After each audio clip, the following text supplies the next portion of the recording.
L'Hebdo Politique. Bonsoir et bienvenue dans l'Hebdo Politique, votre rendez-vous politique du dimanche soir sur Radio Sensation en association avec TV78, épisode 231 et mon premier invité pour cette année 2023 est le vice-président et porte-parole du département des Yvelines, Philippe Benassaïa.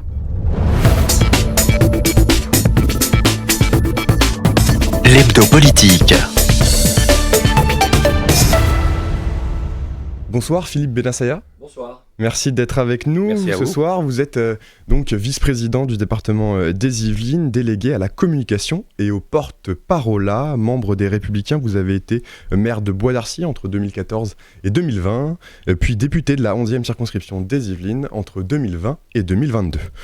Vous siégez donc au conseil départemental depuis 2015. L'année commence avec la traditionnelle cérémonie des vœux à la population, même si on avait un peu perdu l'habitude depuis la crise sanitaire. Le conseil départemental des Yvelines a décidé une nouvelle fois de renouer avec cette cérémonie avec le conseil départemental des Hauts-de-Seine. Une demande de fusion des deux assemblées départementales est toujours sur la table.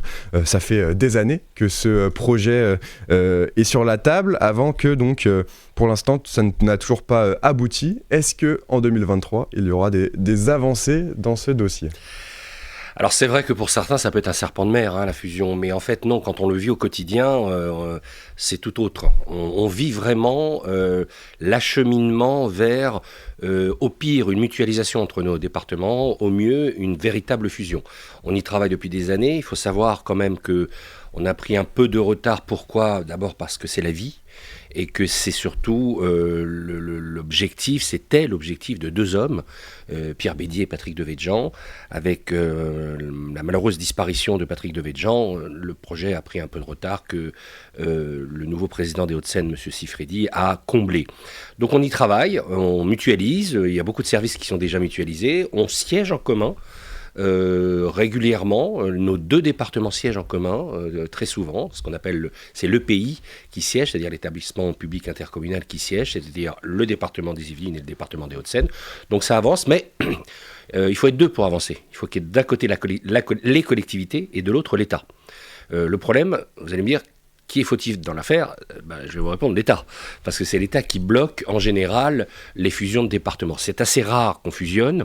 C'est assez rare que des départements fusionnent. Je n'ai pas beaucoup d'exemples autour de moi. Mais là, si vous voulez, si les Yvelines et les Hauts-de-Seine fusionnent, ça va être un super département. Il y a eu le dossier un petit peu compliqué de la métropole de Lyon, dans ce cas-là. C'est ça. Alors pourquoi est-ce qu'une fusion entre les deux départements serait bénéfique, à la fois pour les Yvelinois et pour les Alto-Sécanais ? D'abord parce que nous sommes deux départements dynamiques. Nous allons peut-être en reparler, mais nous avons une très forte, tous les deux départements, une très forte politique d'investissement, un faible taux d'endettement. Deux des départements les plus riches de France, si on prend en compte les budgets. Absolument. Et puis si j'ai envie de caricaturer, j'ai envie de dire que les Hauts-de-Seine, c'est le dynamisme entrepreneurial, c'est la défense, c'est l'aréna, etc.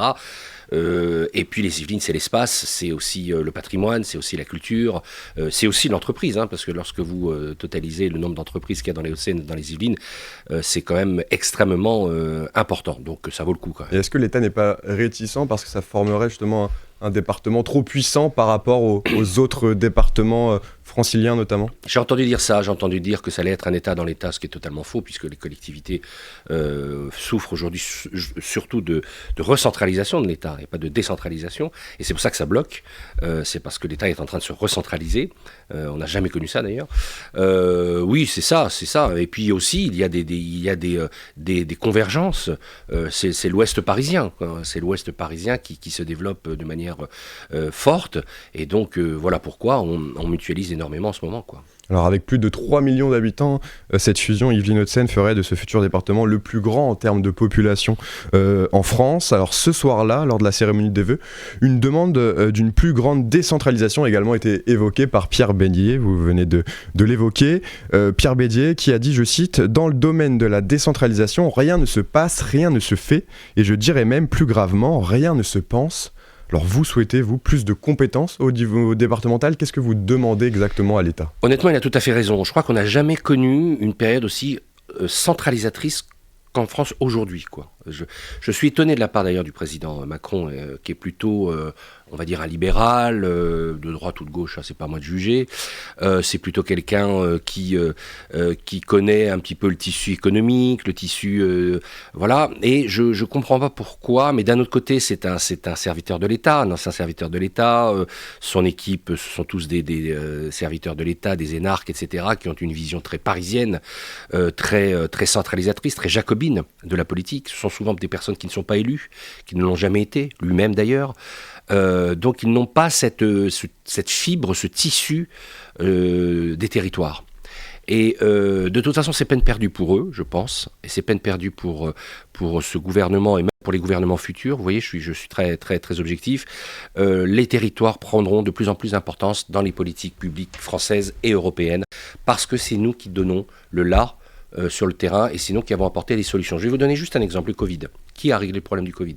C'est globalement les collectivités, avec la distribution des masques. Ici, le centre, le vélodrome qui s'est transformé en centre de vaccination, centre médical de vaccination, etc. Donc vous voyez que ce sont les territoires qui attirent aussi, il y a une attractivité des territoires pour les entreprises.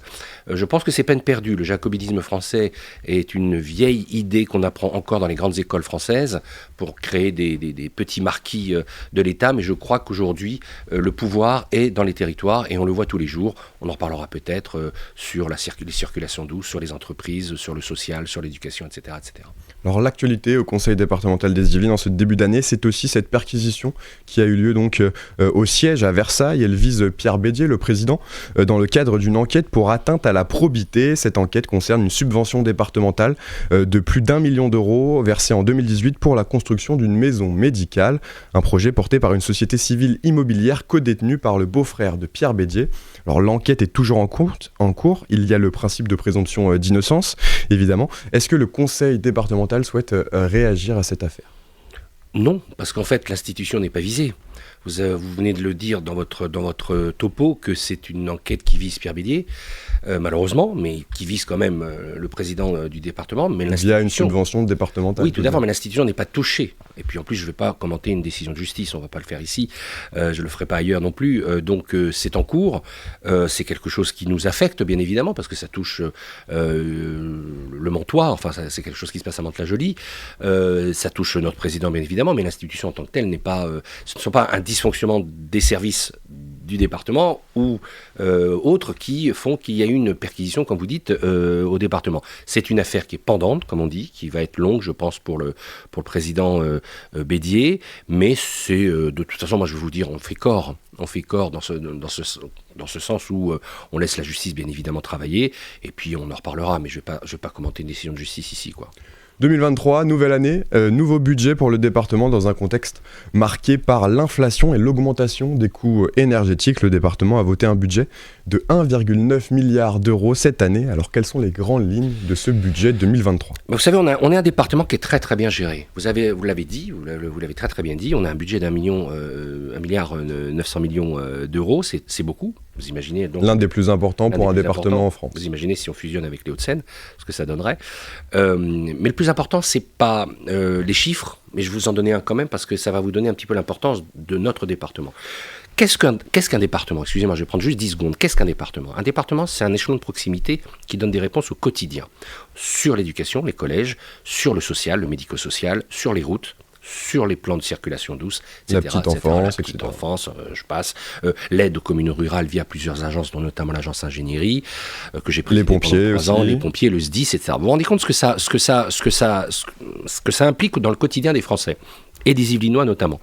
Eh bien, dans ce budget-là, nous avons voté un plan d'investissement de 600 millions d'euros. Je crois, je ne suis pas sûr, à vérifier, c'est vous qui êtes le journaliste, mais je crois que c'est l'un des plus importants plans d'investissement en France aujourd'hui dans les départements. Donc c'est un département très dynamique, faiblement endetté, ou endetté à très court terme. Donc je suis plutôt fier de ce budget qui a été voté, et plutôt fier de ces 600 millions d'investissements.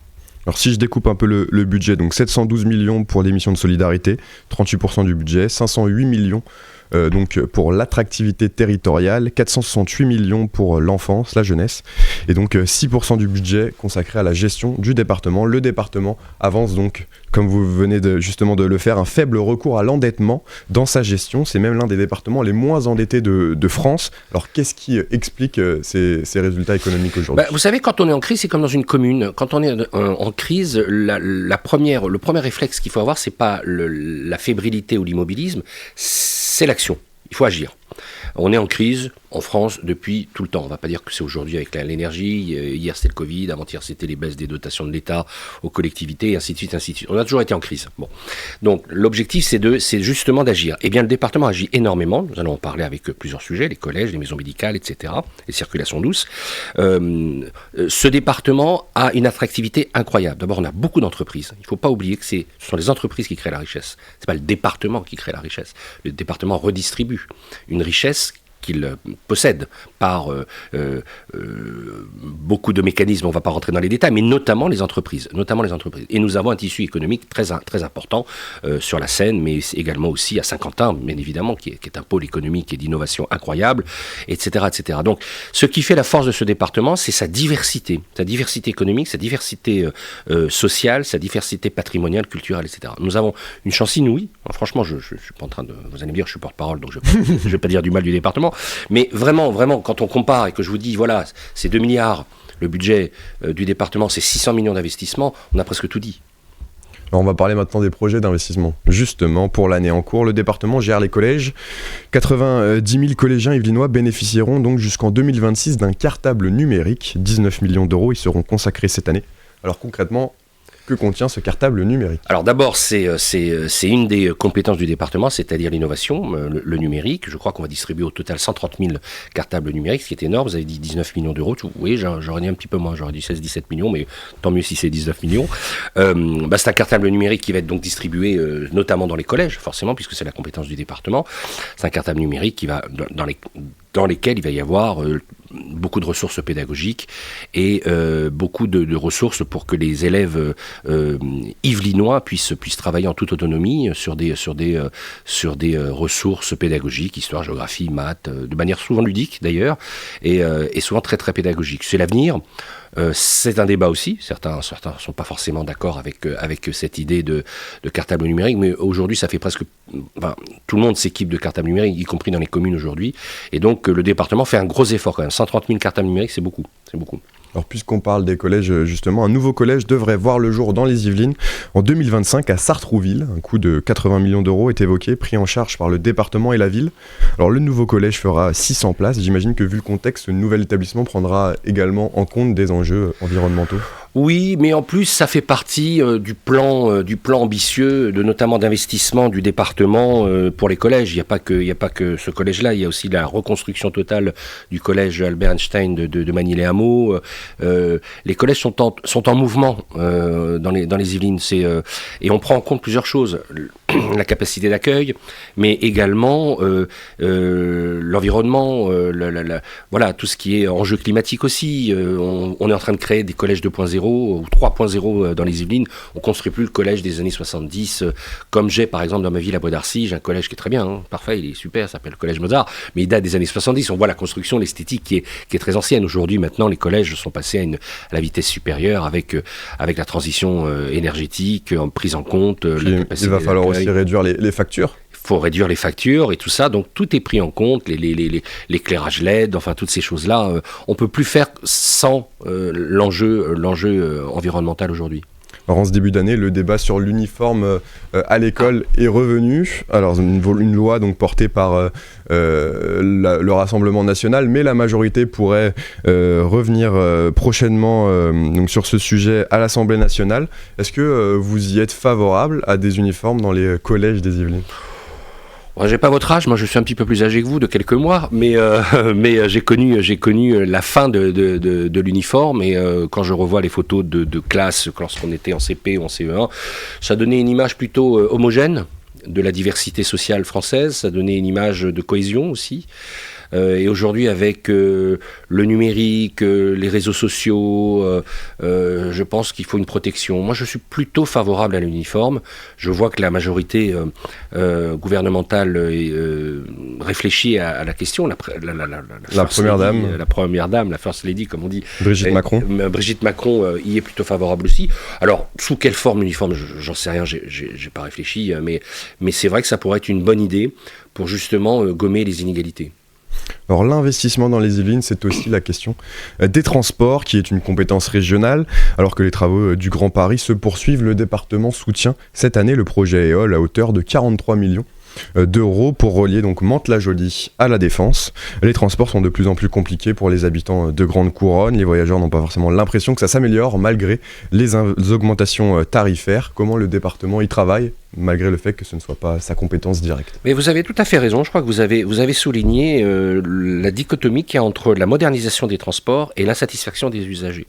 C'est quelque chose qu'il va falloir régler, mais c'est vrai que les transports deviennent aujourd'hui le problème numéro 1 des Franciliens en général et des Yvelinois en particulier.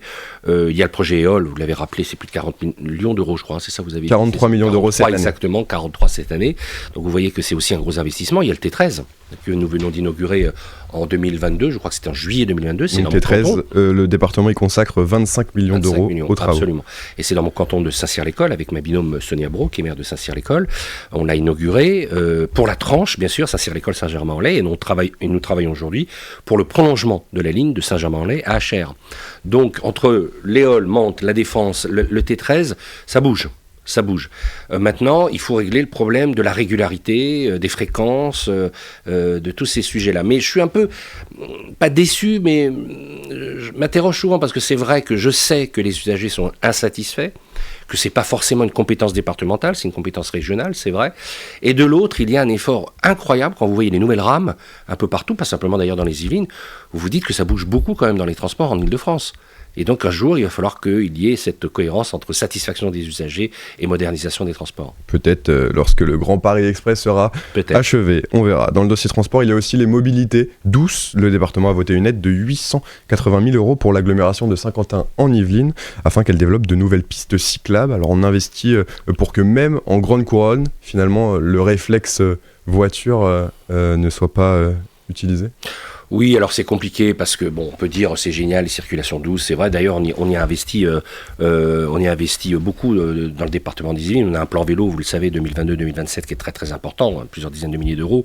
Donc c'est une nécessité, mais on va pas tout régler. On va pas aller en vélo au travail. Pas forcément. Vous n'allez pas aller en vélo à la Défense. Le plus pratique. Voilà. Donc au quotidien. Il faut une politique de transport, mais il faut aussi une politique de circulation douce et de plan vélo pour pouvoir à la fois allier nécessité professionnelle et loisirs. Alors l'investissement, c'est aussi l'aide aux communes. 87 millions d'euros cette année. Les départements sont souvent très fiers de dire qu'ils sont le premier partenaire des communes. En tant qu'ancien maire, vous le savez, c'est important. Quelle est l'importance de ces subventions pour les maires des communes? Je pense que sans l'investissement du département, je pense qu'on ne fait pas grand-chose. Honnêtement, moi, dans mon mandat 2014-2020 à Beaudarcy, j'ai rénové, j'ai créé un gymnase, j'ai rénové un autre gymnase, j'ai créé une maison des associations. Sans le département, j'aurais pas pu rénover ces deux gymnases-là, j'aurais pas pu rénover des écoles, j'aurais pas pu faire les pistes cyclables que j'ai faites. Alors il y a d'autres partenaires, il y a la communauté d'agglomération, nous à Beaudarcy on est à Versailles Grand Parc, il y a également la région, et puis parfois, en queue de cerise, il y a l'État. Mais c'est vrai que les départements est le premier partenaire des collectivités. Être maire et conseiller départemental a un sens, ce que je veux dire par là, ou conseiller régional. Ça a un sens parce que on arrive plus facilement à établir des partenariats et à faire, pardonnez-moi, rentrer de l'argent dans les communes. Puis il y a aussi donc la santé, un secteur en crise. Les Yvelines sont menacées par la désertification médicale. Quelles sont les stratégies politiques qui peuvent être mises en place par le département pour lutter contre ce phénomène? On l'a vu pendant le Covid, les urgences sont totalement saturées, les hôpitaux sont saturés même sans Covid aujourd'hui. On parle des transports qui fonctionnent pas très bien, mais je pense que le milieu hospitalier ne fonctionne pas toujours très bien, avec de vieux problèmes qui sont liés parfois souvent aux 35 heures et qui reviennent aujourd'hui avec les différentes crises que le secteur secteur a connu. Donc il faut trouver des palliatifs, il faut trouver de nouvelles idées. Et le département s'est lancé dans plusieurs idées. Le financement de maisons médicales, je crois que c'est 32 millions d'euros sur la table du département pour créer des maisons médicales. Alors on en a créé quelques-unes déjà, celle de Bonnel, puis il y en a d'autres aussi. Donc ça c'est une réponse. Au lieu d'aller aux urgences forcément et embouteiller les urgences, allons d'abord déjà dans des maisons médicales, mais aussi il y a d'autres idées, il y a le bus. Il y a le bus médical du département qui tourne pour aider soit les femmes en difficulté ou les enfants, etc. Donc on essaye de trouver des idées qui permettent à la population de ne pas se ruer forcément à l'hôpital ou aux urgences, mais peut-être passer par les maisons médicales. Je vous précise quand même que l'Île-de-France, paradoxalement, est un désert médical. Voilà, donc pas que les Yvelines, mais l'Île-de-France est un désert médical. L'année sera aussi marquée par les événements sportifs.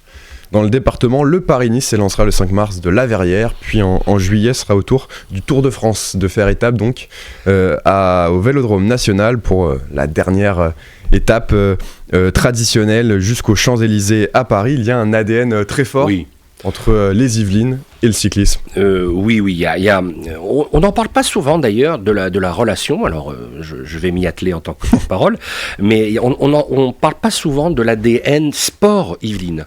D'abord parce qu'on a le PSG, maintenant à Poissy, avant à Saint-Germain, il y a le Vélodrome, on a quand même des équipements publics extraordinaires, on a le Paris-Nice qui part des Yvelines comme vous l'avez dit, on va avoir le Tour de France, on va avoir plusieurs compétitions olympiques, dont notamment ici à Saint-Quentin pour les Jeux Olympiques de 2024. C'est une vraie terre à la fois de vélo, mais c'est aussi une terre sportive. Et lorsqu'on rassemble justement le 78 et le 92, vous avez l'Arena, vous avez le Racing, vous avez dans le 92, et puis on a le foot aussi. J'ai parlé du PSG, mais je voudrais aussi parler du Football Club de Versailles. Qui est première, je crois, aujourd'hui en national. Et qui lutte pour la montée éventuellement en Ligue 2. Ils sont bien partis, ils sont champions d'automne, donc ils sont plutôt bien partis. Donc voilà, c'est une vraie terre de sport. On investit beaucoup dans le sport aussi quotidien, dans les collèges, etc. Donc je pense qu'il va falloir qu'on fasse un effort de communication pour expliquer que je crois qu'on a 4 compétitions olympiques dans les Yvelines, c'est quand même pas rien, quoi. On va y revenir, mais juste avant, je voudrais rebondir sur le PSG. Vous avez vu, comme nous, cette interview d'Anne Hidalgo dans Le Parisien qui évoquait qu'il ne souhaite pas vendre le Parc des Princes au Paris Saint-Germain. Carl Olive, que vous connaissez bien, député des Yvelines et ancien maire de Poissy, a évoqué qu'il pourrait éventuellement rendre service pour un futur stade du PSG à Poissy. Il est revenu dessus. Il est revenu ensuite dessus. Mais comment est-ce que vous voyez donc le PSG, un club qui vient des Yvelines, comment est-ce que vous voyez cette affaire, et est-ce que le PSG devrait se rendre pour ce nouveau stade en banlieue, et pourquoi pas revenir dans les Yvelines? J'aimerais être, moi, au board, au conseil, au bureau, je sais pas comment on appelle ça, du PSG, pour voir ce qui se dit, parce que c'est vrai que j'ai pas l'information directe sur le PSG. Je crois Carl Olive, puisqu'il connaît très très bien le dossier du PSG, il est revenu dessus d'ailleurs sur ses déclarations. C'est un club parisien et yvelinois, Paris Saint-Germain, donc on est un peu à cheval sur les deux. Créer un nouveau stade dans les Yvelines, c'est pas demain matin, hein, voilà, ça coûte énormément. On a déjà investi beaucoup dans le Vélodrome il y a quelques années. Je ne sais pas exactement s'il faut que le PSG joue ses matchs dans les Yvelines. Moi, personnellement, vous allez me dire, je suis un vieux de la vieille, j'ai l'habitude d'aller au Parc des Princes depuis 1975, c'est pour vous dire. J'y allais quand il y avait encore les Mpelé, les Daleb au PSG. Donc je suis très attaché au parc, mais je comprends aussi que le parc est assez étroit maintenant, compte tenu des investissements qataris et de l'avenir de ce club, qui est un club dans le top 5, le top 5, le top 6, le top 7 européen. C'est vrai qu'aujourd'hui, le parc est un peu... Même s'il y a eu beaucoup d'efforts de fait dans le parc, aujourd'hui, quand on y va, on voit la différence avec le parc d'il y a 10 ans. Hein. Donc, à suivre, comme on dit, on va voir ce qui va se passer. Est-ce qu'il va y avoir une rénovation in situ du Parc des Princes? Compliqué, parce que ça paraît compliqué avec le périphérique. Voilà, vous voyez comment il est, le Parc des Princes, il est sur le périph', qui est déjà une prouesse architecturale incroyable dans les années 70, ou dans les Yvelines à suivre. Je reviens maintenant sur les Jeux Olympiques que vous évoquiez. Donc cette année sera aussi une année de préparation pour ces JO, Jeux Olympiques et Paralympiques aussi. Donc en 2024 à Paris, les Yvelines y prendront leur part avec des épreuves de cyclisme sur piste au Vélodrome national de Saint-Quentin-en-Yvelines, mais aussi le VTT sur la colline d'Elancourt, l'équitation et le pentathlon moderne au château de Versailles. Le marathon et le vélo passeront également sur les routes du département, puis les épreuves de golf pour terminer au golf national de Saint-Quentin-en-Yvelines. Comment le département se prépare pour ces JO? Vous avez tout dit. Je crois qu'on va se préparer énormément. D'abord, il y a toute une politique de sensibilisation, puisqu'il y a les villes partenaires, les villes sportives, les villes olympiques, comme on dit dans les Yvelines. On s'y prépare. Les communes vont essayer aussi de préparer des événements avec la jeunesse, le département également. C'est important. On a un conseiller départemental délégué qui est en charge des Jeux Olympiques et du sport au département. On a un service qui est très concentré sur le sujet. C'est dans notre ADN, comme on l'a dit. Donc je pense qu'on va réussir l'événement, parce que c'est quand même. Vous avez parlé du golf, j'ai pas entendu. Oui. Il y a le golf aussi. Donc on a quand même énormément de disciplines olympiques. Je crois qu'il va y avoir beaucoup d'événements yvelinois ciblés sur les communes et la jeunesse pour préparer cet événement. Bien, merci beaucoup. Merci à vous. Philippe Benassaya d'avoir été avec nous. Je rappelle donc que vous êtes vice-président du conseil départemental des Yvelines en charge de la communication et du porte-parole. Merci à vous de nous avoir suivis. On se retrouve la semaine prochaine. Mon invité sera alors le maire de La Verrière, Nicolas Dainville. Très bonne soirée à tous.